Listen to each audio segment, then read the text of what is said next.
Hello everyone, I am Iffra, hope you are doing well. तो start करते हैं आज का टॉपिक। आज हम पढ़ने वाले हैं अकाउंट समरीज के बारे में। ठीक है कि इसमें क्या क्या अकाउंट समरी दे रखी है, कैसे उनको एनालाइज कर सकते हैं, कैसे उसके रिपोर्ट्स को हम व्यू कर सकते हैं। अभी क्या पढ़ रहे हैं हम, डिस्प्ले ऑप्शन में सारी रिपोर्ट्स को व्यू करना सीख रहे हैं कि हम इस रिपोर्ट में ये वाला ऑप्शन कहाँ से देख सकते हैं, ये सारी चीज़ें। तो सबसे पहले कंपनी को यहाँ पे हम ओपन करेंगे। दो कंपनी मैंने क्रिएट कर रखी हैं, रोहन ट्रेडर्स और तोमर प्राइवेट लिमिटेड। तो सबसे पहले हम अपनी पुरानी वाली कंपनी पर, जो कंपनी 1 है हमारी, उस पर एंटर करते हैं।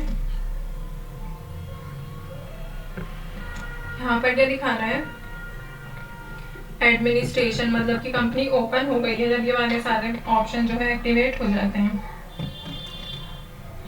तो अकाउंट समरी का ऑप्शन जो है आपको कहाँ पे मिलेगा, उससे पहले हम थोड़ा सा रिवाइज कर लेते हैं कि अभी तक हम क्या क्या जो है पढ़ के आ चुके हैं। ठीक है, कौन कौन से टॉपिक हमने इस वाले मेन्यू में से कंप्लीट कर लिए हैं। तो ये क्या है, हमारा फाइनल अकाउंट। इसमें से हमने बैलेंस शीट देख लिया है कि बैलेंस शीट की अगर हमें रिपोर्ट्स देखनी होती है तो वो कैसे देखी जाती हैं।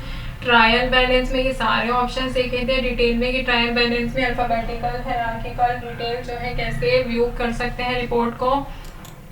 अकाउंट्स बुक में देखा था डे बुक के बारे में, accounts ledger, cash book, bank book, accounts register standard, accounts register columnar, फिर अकाउंट एक्टिविटी रिपोर्ट के बारे में। ठीक है,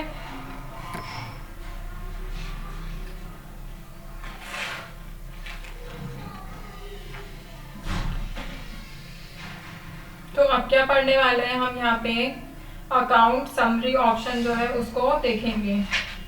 तो यहाँ पर क्या करते हैं, सबसे पहले ऑप्शन को ओपन करते हैं। क्लिक किया तो अकाउंट समरी में देखिए कितने सारे ऑप्शन जो हैं अंदर अवेलेबल रहते हैं। तो कौन कौन से डेली बैलेंसेस है, डेली समरी है, कंसोलिडेट समरी देखनी है, मतलब डिटेल में नहीं देखनी, सिर्फ ऊपर ऊपर से मंथली समरी देखनी, ये सारी चीज़ें अब एक एक करके देखेंगे। तो अकाउंट समरी का मतलब समझना सबसे पहले, मतलब कि ये रिपोर्ट होती है जो डिस्प्ले करती है समराइज रिपोर्ट, सारी हमारे जितने भी अकाउंटिंग ट्रांजेक्शंस होती हैं कंपनी में। ठीक है, तो अकाउंटिंग समरी रिपोर्ट्स में बहुत सारे, जैसे daily balances, daily summary, monthly summary, ये सारे ऑप्शन जो हैं अवेलेबल रहते हैं, इंक्लूड रहते हैं। तो सबसे पहले हम कौन सी बात करेंगे, डिटेल बैलेंसेस की। देखिए डिटेल बैलेंसेस का सबसे पहले मीनिंग समझते हैं। डिटेल बैलेंसेस रिपोर्ट जो होती है वो डिस्प्ले करती है, डिटेल कह रही हूँ, डेली बैलेंसेस रिपोर्ट जो होती है वो डिस्प्ले करती है यहाँ पर डेट वाइज क्लोजिंग बैलेंस जो होता है हमारा किसी भी अकाउंट के लिए, किसी यहाँ पर स्पेसिफाई, मतलब यहाँ पे हम अपने अकॉर्डिंग डेट जो है यहाँ पर सिलेक्ट कर सकते हैं, स्पेसिफाई कर सकते हैं डेट को। ठीक है, तो यहाँ पर डेली बैलेंसेस मतलब कि हम यहाँ पे डेली वाइज जो है डेटा एनालाइज कर सकते हैं, देख सकते हैं। फिर आता है क्लोजिंग बैलेंस जो होता है वो कैलकुलेट किया जाता है based on the opening balance of the account. Account का जो भी ओपनिंग बैलेंस होगा उसी के बेसिस पर जो है क्लोजिंग बैलेंस कैलकुलेट किया जाता है। और जो वाउचर्स अफेक्ट होते हैं अकाउंट पे और ना पर्टिकुलर डेट। ठीक है, तो सबसे पहले आप क्या करते हैं, इसको ओपन करते हैं। एंटर किया मैंने। अब देखिए इसके बाद इसमें क्या ऑप्शन आ रहा है, यहाँ पे अकाउंट नेम। क्या आप यहाँ पे क्या अकाउंट नेम जो है देना चाहते हैं, मतलब क्या सिलेक्ट करेंगे। सारे अकाउंट्स आपको यहाँ पर दिख जाएंगे, जो कि आपके एडमिनिस्ट्रेशन में अकाउंट्स का ऑप्शन आता है ना, वही सारे अकाउंट्स यहाँ पर आ जाएंगे जो हमने क्रिएट किया है, जो इसमें प्री डिफाइंड है सारे मिलकर। तो ऐसा करते हैं हम, यहाँ पे मिस्टर मोहन जो हमारे डेटर हैं उनका यहाँ पे देखेंगे 1 से 3 तारीख तक का। ठीक है, अब यहाँ पे क्या है, हमारा डेबिट बैलेंस जो है ये शो कर रहा है। तो हमने यहाँ पे ओके पर क्लिक किया, डेली बैलेंस रिपोर्ट जो है आ गई है। रिपोर्ट क्या शो कर रही है, डेबिट और क्रेडिट बैलेंस शो करती है ये किसी भी अकाउंट का फॉर द डेट्स उस डेट के लिए जिसमें अकाउंट जो है यूज हुआ होता है किसी भी ट्रांजेक्शन को करने के लिए। ठीक है, तो यहाँ पर एंटर करेंगे डेट कब से कब तक है, 1 से 3 तारीख तक की। ठीक है, तो यहाँ पर 2 तारीख की डेट है, 2 तारीख को इसमें यहाँ पर मिस्टर मोहन के अकाउंट में ट्रांजेक्शन हुई थी, इससे हमें ये पता चला। ठीक है, अगर हमें यहाँ पर देखना होगा मिस्टर रोहन, अब यहाँ पे क्या है, 1 तारीख को ट्रांजेक्शन हुई थी, क्रेडिट बैलेंस। ठीक है, मिस्टर रोहन का यहाँ पे क्या है, क्रेडिट बैलेंस जो है शो कर रहा है। मिस्टर रोहन कौन थे हमारे यहाँ पे, अगर आप देखना चाहते हैं तो मिस्टर रोहन हमारे क्रेडिटर थे। ठीक है,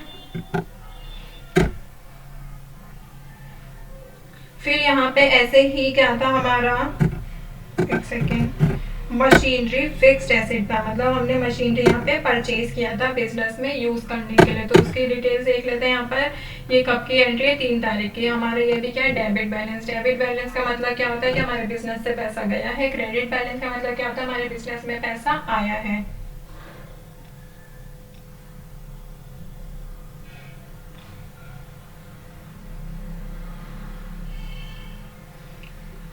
अगर आप इस डिटेल्स को जो है प्रिंट करना चाहते हैं, आप यहाँ से प्रिंट भी कर सकते हैं। तो फिलहाल हम ऐसे ही देख लेते हैं। मिस्टर मोहन देख लिया, रोहन देख लिया, और भी हमने क्रिएट कर रखे थे यहाँ पे। कमीशन रिसीव, अगर हमें देखना हो तो कमीशन रिसीव का भी देख सकते हैं। प्रिंट करना होगा, ऑल्ट पी पर एंटर करेंगे, या फिर आपको प्रिंट का ऑप्शन यहाँ पे मिलता है, तो हम शॉर्टकट ज़्यादा यूज़ करेंगे, ऑल्ट पी पर एंटर करेंगे। फ्रॉम बिजी प्रीव्यू पूछेगा कि आपको कैसा स्टैंडर्ड व्यू चाहिए, हाँ तो हम यहाँ से देख लेंगे, ठीक है। तो यहाँ से आप डिटेल्स देख सकते हैं प्रिंट करके किसी भी डेली समरी की, ठीक है। यहाँ पर मैं आपको दूसरी कंपनी में भी दिखा देती हूँ। क्लोज करते हैं, यहाँ से ओपन करेंगे अब रोहन ट्रेडर्स को। अब यहाँ पे आएंगे डिस्प्ले में, अकाउंट समरी, डेली बैलेंसेस।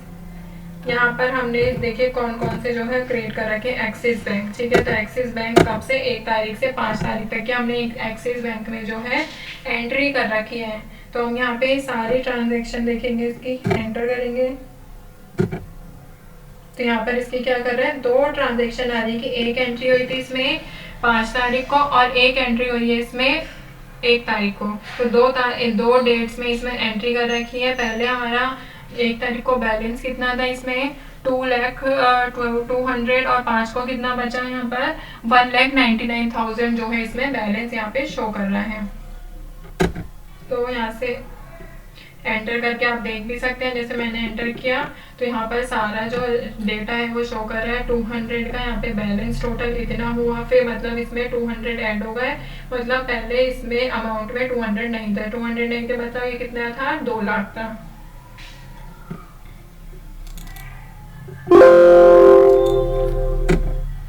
इसमें एंटर करेंगे तो यहाँ पर आपको क्या दिखाएगा कि आपका यहाँ पे बैलेंस क्रेडिट हुआ, मतलब कि आपने परचेज किया था, ठीक है। इसमें कट चुका है बिजनेस के तौर से। अगर हम देखें इसको ऐसे ही, अगर आपको क्या देखना होगा यहाँ पे,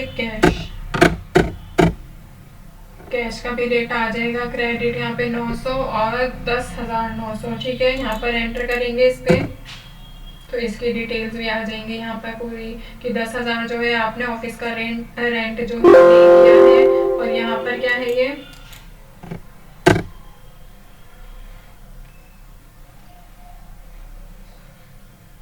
सेल्स की गई है, ठीक है। यहाँ पे सेल कैरियर परचेज की गई है 1,000 की। आपको क्लियर हो गया होगा यहाँ पे जो है डेली बैलेंसेस का यूज क्या होता है। तो अकाउंट समरी में हमने जो डेली बैलेंसेस क्या होता है, क्यों यूज किया जाता है, देखिए इसके नाम से पता चला। आप डेली इसका बैलेंस जो है डेली वाइज, डेट वाइज जो है देख सकते हैं।